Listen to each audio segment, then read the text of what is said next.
दोस्तों आज हम बात कर रहे हैं कि शेयर मार्केट के अंदर जो पी रेशियो होता है, पी रेशियो से हम इन्वेस्टमेंट किस तरीके से कर सकते हैं।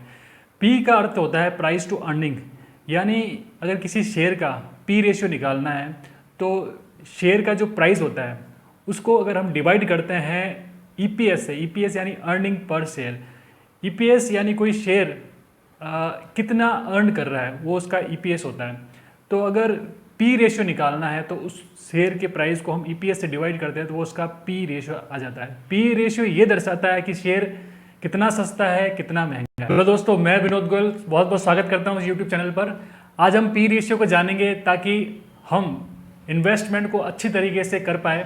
हम ये जान पाए कि किस शेयर को हमको टाइमली खरीदना है, किस शेयर में हमें बने रहने से अच्छा रिटर्न हमको मिल सकता है। पी रेशियो का जो फॉर्मूला है दोस्तों, शेयर की price upon earning per share, यानी इस फॉर्मूले से हम ये बता सकते हैं कि अगर किसी शेयर की प्राइस बढ़ रही है, इसका मतलब ये हुआ कि शेयर का जो पी रेशियो है वो भी बढ़ेगा। क्योंकि अगर शेयर का प्राइस बढ़ रहा है, लगातार बढ़ता जा रहा है, तो उसका पी बढ़ता जा रहा है, मतलब वो शेयर कॉस्टली होता जा रहा है, महंगा होता जा रहा है।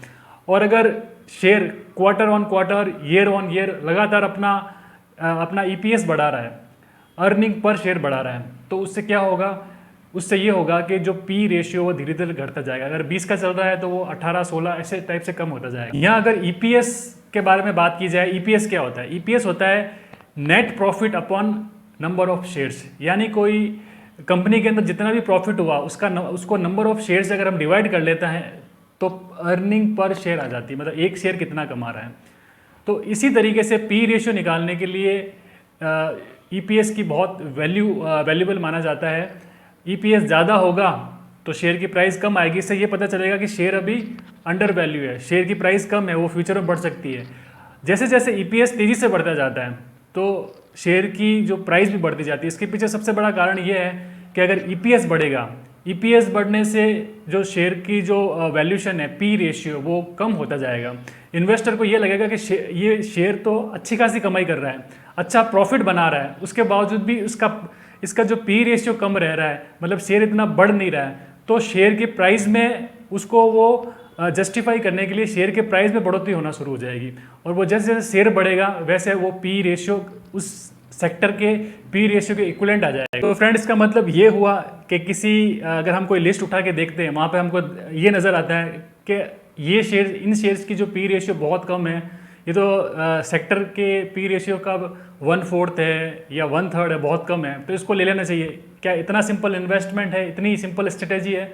तो इसका आंसर है नहीं। सिर्फ पी रेशियो से ये डिसाइड नहीं हो सकता है कि वो शेयर अच्छा है या बुरा है, क्योंकि कई बार पी रेशियो बहुत कम होता है, वो उन शेयरों का होता है जिनका कोई फ्यूचर नहीं होता, जिनकी कोई वैल्यू नहीं होती है, वो उनकी कोई ईपीएस भी मतलब बहुत ही ख़राब होती है।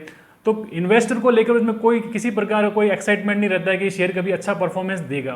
तो ऐसे में उसकी पी जो है वो बहुत कम रहती है, सेक्टर के पी से भी कम रहती है, और वो शेयर कई वर्षों तक, कई सालों तक वो है कभी बढ़ ही नहीं पाता है। उसका सबसे बड़ा कारण है कि उसमें कोई ग्रोथ नहीं आती है, ना नेट प्रॉफिट में आती है, ना उसके अर्निंग पर शेयर में कुछ आती है।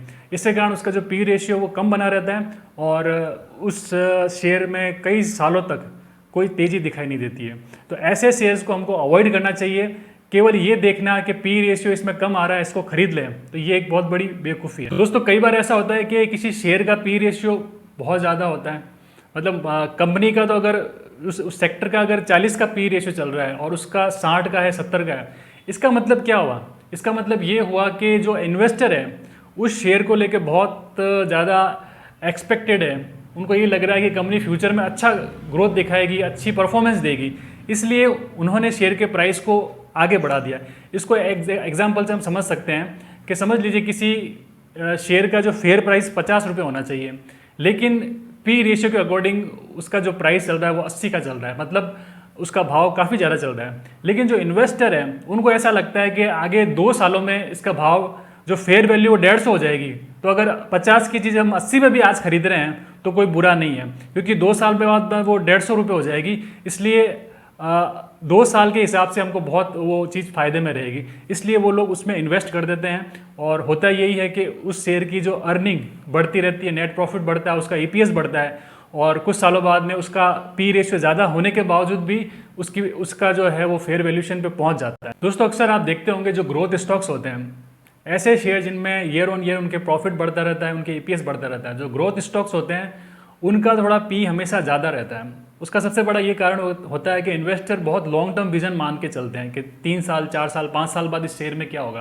तो अभी वो शेयर आपको महंगा लग रहा है, अभी कुछ कॉस्टली वो दिखाई दे रहा है, लेकिन कुछ सालों बाद में वो बहुत सस्ता होगा, इसलिए इन्वेस्टर उसमें पहले से ही निवेश कर देते हैं।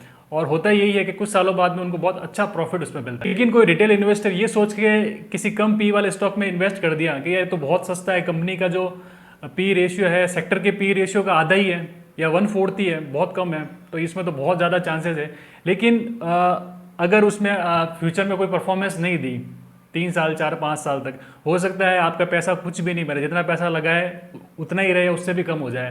क्योंकि केवल पी रेशियो कम मान के इन्वेस्ट करना ये एक तरीके से इन्वेस्टिंग करने का तरीका नहीं है। एक फैक्टर हो सकता है, लेकिन इसके साथ बहुत सी चीज़ें देखनी पड़ती है। दोस्तों वैल्यू इन्वेस्टिंग के बारे में आपने सुना ही होगा। कोई शेयर बहुत सालों से 7 साल 8 साल 10 सालों से एकदम से फ्लैट पड़ा हो, बढ़ ही नहीं रहा है।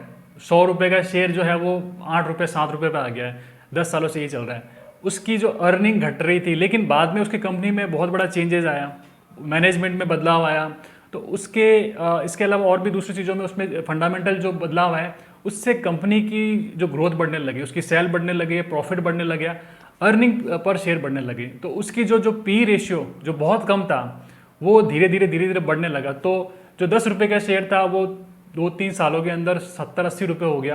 तो इसको ये वैल्यू इन्वेस्टिंग होती है, क्योंकि इसके अंदर जो पी रेशियो बहुत नीचे आ गया था उस शेयर का, वो बाद में जब कंपनी के फंडामेंटल के अंदर बदलाव आया तो उससे उसकी ग्रोथ बढ़ने लगी, ग्रोथ बढ़ने से उसका पी रेशियो अच्छा हो गया और कंपनी ने अच्छा रिटर्न दी। दोस्तों ये पी रेशियो के बारे में आपने जानकारी प्राप्त की। इसके अलावा इन्वेस्टमेंट में और भी बहुत सी चीज़ें होती है, सिर्फ एक फैक्टर की हमने बात की है।